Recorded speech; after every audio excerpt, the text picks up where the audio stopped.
Assalamualaikum and hi everyone. My name is Aidil Adham and today I'll be presenting on behalf of my group. Before we begin, let me introduce our group members, which is me, Aidil Adham, then Muhammad Faris Shamin, Nur Iman Azzim, and the last one is Muhammad Iskandar. So today our topic presentation is the anatomy of elbow joint. In this presentation, I'll be covering the introduction of the elbow joint, the bones that form the elbow, the important bony landmark, and the ligament that provide stability to the joint. So, without wasting time, let's begin with the introduction of the elbow joint. So, the elbow joint is a complex synovial joint located between the upper arm and forearm. It is mainly classified as a hinge joint because its primary movement are flexion and extension. So flexion happen when we bend the elbow, while extension happen when we straighten the arm. So the elbow joint is formed by three articulations. The first is the humeroradial joint, which is between the humerus and ulna and mainly allows hinge movement. The second is the humeroradial joint. Humeroradial joint is between the humerus and the radius. The third is the proximal radioulnar joint, which allows rotation of the forearm such as pronation and supination. Overall, the elbow joint provides both mobility and stability, which are important for the upper limb function. Okay, next. The elbow joint consists of three main bones, which is humerus, radius and ulna. Humerus is a long bone located in the upper arm. The lower part of the humerus, known as distal humerus, contain important structure that connect with the radius and ulna to form the elbow joint. The radius is located on the lateral side of the forearm, which is the same side as the thumb.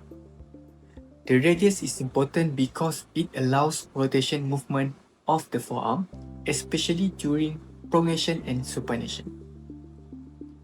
Next, ulna is located on the medial side of the forearm, which is the side of the little finger. The ulna plays a major role in elbow stability because it forms a strong connection with the humerus during flexion and extension. Together, these three bones allows the elbow to perform smooth and controlled movement. Okay, next, we will discuss the bony landmark of the elbow joint. The first landmark is the trochlea. The trochlea is located at the distal end of the humerus and it articulates with the ulna. This structure is important because it helps to create the hinge movement of the elbow. The second landmark is capitulum. So the capitulum is also located on the distal humerus and it connects with the radial head. This allows smooth movement between the humerus and radius. Next, the olecranon is the prominent body structure at the back of the elbow. It is part of the ulna and it forms the point of the elbow that we can easily feel. Lastly, the radial head. So radial head is the upper part of the radius. It has an important role in forearm rotation because it rotates during pronation and supination movement. Lastly, we will discuss the ligaments of the elbow joint. Ligaments are strong band of connective tissue that connects the bones together. In the elbow, ligaments are important because they maintain stability and prevent excessive movement. So the first ligament is the UCL, or we known as ulnar collateral ligament. It is located on the medial side of the elbow. The main function of the UCL is to provide stability and resist valgus stress, which is a force that pushes the forearm outward. The second ligament is the RCL, or we know as radial collateral ligament. It is located on the lateral side of the elbow. It helps to stabilize the outer side of the elbow and supports normal joint movement. The third ligament is the annular ligament. This ligament surrounds the radial head and keep it to attach to the ulna. At the same time, it allows the radius to rotate during forearm movement. So all these ligaments works together with the bone and muscle to maintain a stable and functional elbow joint. In conclusion, the elbow joint is a complex structure involving the bones, bony landmark, and ligaments. So each component has an important role in allowing movement while maintaining the stability. So that's all from me. I will pass to the next presenter. Thank you. Hello everyone, my name is Iman Azzim. So today I will be presenting on the muscles and the physiology of muscle contractions with a focus on the elbow movement. Okay. During these presentations, I will explain the muscles involved in elbow flexion and extension, the origin and insertion of the main muscles, how muscles contraction produce movement, and finally the relationship between muscles and bones. Okay, so now let's begin with the muscles involved in elbow flexions. Elbow flexion is the movement that bends the elbow, bringing the forearm closer to the upper arms. Several muscles work together to produce these movements. The first muscle is bicep brachii. It is one of the main elbow plexus, especially when the palm is facing upwards. Besides bending the elbow, it also helps rotate the forearm into the supinate positions. Next is the brachialis, which is the strongest elbow flexor. It lies underneath the biceps and works regardless of the position of the forearm. The brachioradialis also assists elbow flexions. It works best when the forearm is in a neutral or thumbs up positions. Okay, finally, the pronator teres mainly pronates the forearms, but it also provides a small amount of assistance during the elbow flexions. Together, these muscles allow us to perform daily activities such as lifting objects, hitting, and carrying bags. So now let's look at elbow extension. Okay, elbow extension is the movement that straightens the arms. The main muscles responsible for this movement is the tricep brachii. It is located at the back of the upper arms and produces most of the force needed to extend the elbow. Another muscle involved is the anconeus. Although it is much smaller, it assists the triceps during the extension. It also helps stabilize the elbow joint and prevent the joint capsule from being pinched during the movements. These muscles are important for pushing movements such as pushing open a door, or doing push-ups. Okay, now let's discuss the origin and insertion of the main muscles. Okay, the origin is the fixed attachment of the muscles, while the insertion is the attachment that moves when the muscles contract. Right. Firstly, I want to talk about biceps brachii. Bicep brachii originates from the scapula and inserts onto the radial tuberosity of the radius. Right. The main function of the biceps brachii is to flex the elbow, supinate the forearm, and assist in shoulder flexion. Okay, next muscles is the brachialis. The brachialis originates from the lower half of the humerus and it inserts onto the ulnar tuberosity. Right. Its main functions act as a primary muscles responsible for the elbow flexions regardless of the forearm position. Furthermore, is the tricep brachii. Tricep brachii has three heads. The long head originates from the scapula, while the lateral and the medial heads originates from the humerus. All the three heads inserts onto the olecranon process of the ulna. Its main function is as a primary muscle for elbow extensions. The long head also assist with shoulder extensions and adductions. The then is the brachioradialis. The brachioradialis originates lateral supracondylar ridge of the humerus and is inserts onto the lateral surface of distal radius near the stylops process. Its main function flexes elbow most effectively when the forearm is in neutral positions. Alright. Lastly is the anconeus. The anconeus originates from the lateral epicondyle of the humerus and it inserts to the lateral surface of the olecranon and the proximal posterior ulnar. Its main function is to assist the triceps in elbow extensions and stabilize the elbow joint. So understanding the origin and insertions helps explain how muscles pull on the bones to create the elbow movement. Okay, next, let's look at how muscles produce the movement. So in this slide, I already show you a simple diagram on the flowchart regarding the muscles physiology for the elbow movement. Okay, I will explain in a simpler form. Okay, first the brains here. The brain will send the nerve impulses to the muscles. Okay, normally the nerve impulses is from the motor neurons. The motor neurons will carries the impulses to the elbow muscles. Okay, at the neuromuscular junction, a chemical called acetylcholine or ACH is released here. You can see at the junction here, the neuromuscular junction will release the ACH or acetylcholine, which stimulates the muscle fiber. Okay, when the ACH is released, you can, and then we follow the binding here. When the ACH is released, the ACH will bind to the receptors on the muscle fiber.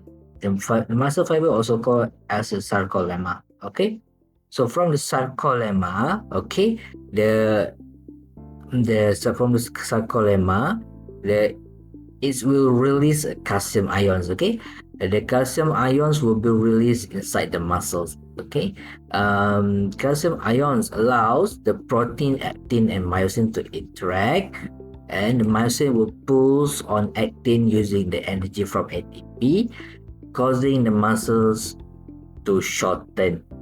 Okay, and the tendons then pulls the bone, producing the movement at the elbow joint. When the signal stops, calcium is pulled back into the storage, the muscle relaxes, and the elbow returns to its position. So, when a person wants to flex an elbow, all these process occur within one notion of movement. Okay, so we need to understand on how our body moves, so we can appreciate and how the human body works. Next, I will explain on how muscles attach to the bones. Okay, firstly is the muscle belly. The muscle belly is the thick, fleshy, contractile part of the muscles. Muscles cannot push bones, they can only pull. Each muscle is attached to a bone by a strong connective tissue called a tendon. Okay, tendon is normally located at one or both ends of the muscles. The muscle fibers merge to the tendon. The characteristic of the tendons then are very strong and tough, made mainly of collagen fibers, designed to transmit force from the muscle bones. Okay. Regarding the bone attachments, the tendon attach firmly to the bones at the region called the antithesis tendon bone junction. When the muscle contract, pulls on the tendons, and the tendons pull on the bone, producing the movement of joint. Since the elbow joint acts as a pivot, this pulling action creates movement. This is why healthy muscles, tendons, and bones are all necessary for a normal joint. In this slide, I will summarize the relationship between the muscles and the bones. Okay, the bones, including the humerus, the radius, and the ulna, provide supports and act as a lever for the movement. Okay. For the muscles, generates the force needed for movement by contracting. And for the tendon connects the muscles to the bones and transfer the forces from the muscles. Okay. For the elbow joint, act as a pivot, allowing for the smooth movement of an extension and also the flexions. All these structures works together to produce controlled elbow flexion and extension. Right. So for here, I show you the diagram on it actually explain a simpler version on how the elbow movement for extension and contraction. I will explain it a little bit. Okay. Firstly, like the first thing is very starts from the brain. Brain sends enough signals. And then the motor neuron stimulates the signal. Take the signal to stimulate the muscles. The muscle receive the signal and the SH or acetylcholine will be released. Okay, when the SH will release, the muscle fiber contracts contract because the actin and the myosin slides together. And then when the muscles contract, muscle will be shortened, tendons pull on the bonnet. Okay, when the tendon muscle shorten, the tendons pull, bones move at the elbow joint. Okay, from the bones movement, um, and then that's where the muscles for the either elbow flexion or elbow extension is going to um, occur. If for elbow flexion, the one that's going to contract is the biceps, brachialis, and brachioradialis, and the forearm will bend. And for the elbow extensions, the one that will contract is the triceps brachii and also gonius. Okay, and then what forearm will be straightened, which can act as for the elbow extensions. Okay, so that's all for my slide. So my friend Iskandar will continue with the presentation. This slide explains the classification of the elbow joint from both an anatomical and biomechanical perspective. The elbow is a synovial joint that connects the arm and forearm. It is actually made up of three articulations that work together as a single functional unit. The first articulation is the humerorulnar joint, which is a hinge joint. This joint mainly provides stability and allows the movement of flexion and extension. The second articulation is the humeroradial joint, which functions as a modified hinge joint. It contributes to elbow movement and helps transmit forces from the hand to the upper arm. The third articulation is the proximal radioulnar joint, which is a pivot joint. This joint allows pronation and supination, meaning the forearm can rotate so that the palm faces down or up. The humerorulnar joint provides stability during lifting and carrying, while the proximal radioulnar joint enables rotational movement needed for daily activities such as writing, eating, and turning objects. The elbow is designed to allow for main movement, which are flexion, extension, pronation, and supination. First, flexion is the movement that decreases the angle between the arm and forearm. The normal range of motion is approximately 0 to 150 degrees. The main muscles responsible are the biceps brachii and brachialis. We use flexion when bringing objects towards the body, such as lifting a cup or eating. Second, extension increases the angle between the arm and forearm, returning to elbow to a straight position. The primary muscle responsible is the tricep brachii. Extension is important during pushing movement, such as opening a door or pushing an object away. The elbow also allows rotational movement of the forearm through the proximal radioulnar joint. Pronation is the movement that turns the palm downward. It has a normal range of about 0 to 80 degrees, and is mainly performed by the pronator teres and pronator quadratus muscle. Supination is the opposite movement, turning the palm upward. The normal range is approximately 0 to 85 degrees. The main muscles involved are the biceps brachii and supinator muscle. These slides explain the biomechanics of the elbow and how it functions as a lever system during movement. The elbow primarily functions as a third-class lever system. In this type of lever, the effort is applied between the fulcrum and the load. Looking at the diagram, the fulcrum is the elbow joint. The effort is produced by the contraction of the biceps brachii muscle, and the load is the weight being held in the hand. When the biceps contracts, it pulls on the radius and generates force to move the forearm upward.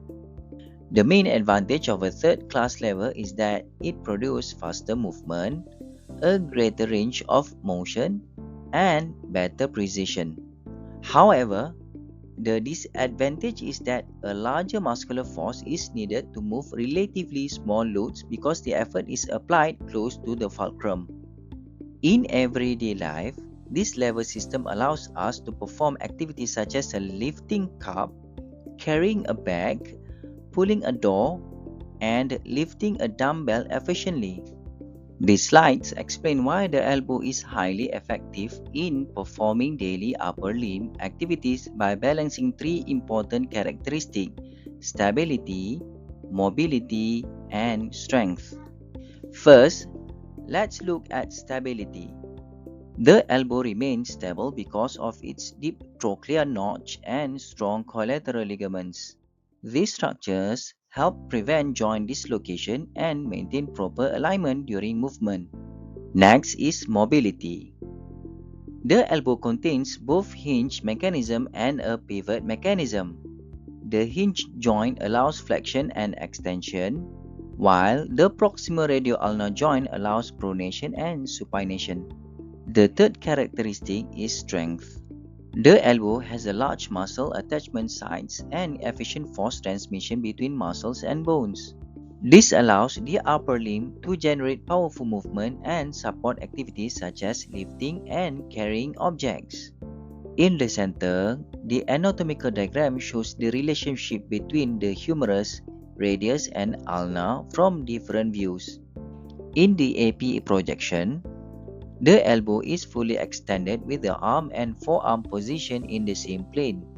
Looking at the radiography in the center, several important anatomical landmarks can be identified, including distal humerus, medial and lateral epicondyle, capitulum, trochlea, radial head, radial neck, radius, ulna, and the elbow joint space.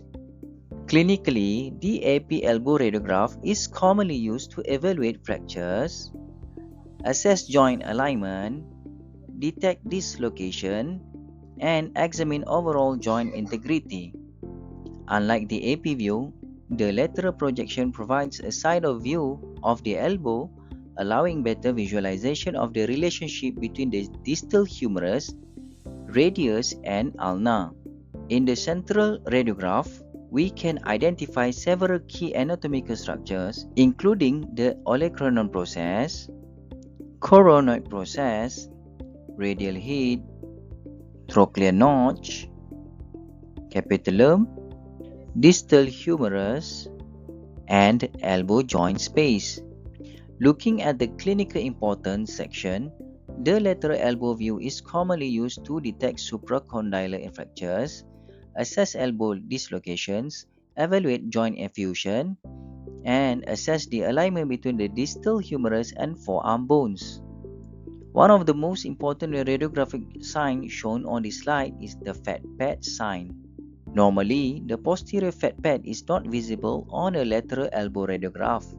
However, if the posterior fat pad becomes visible, it may indicate the presence of an occult fracture, even when a fracture line cannot be clearly seen. This occurs because bleeding of fluid within the elbow joint pushes the fat pad away from its normal position, making it visible on the radiograph. This slide highlights the clinical relevance of elbow biomechanics and explain how understanding normal elbow mechanics help us interpret injuries and radiograph more accurately.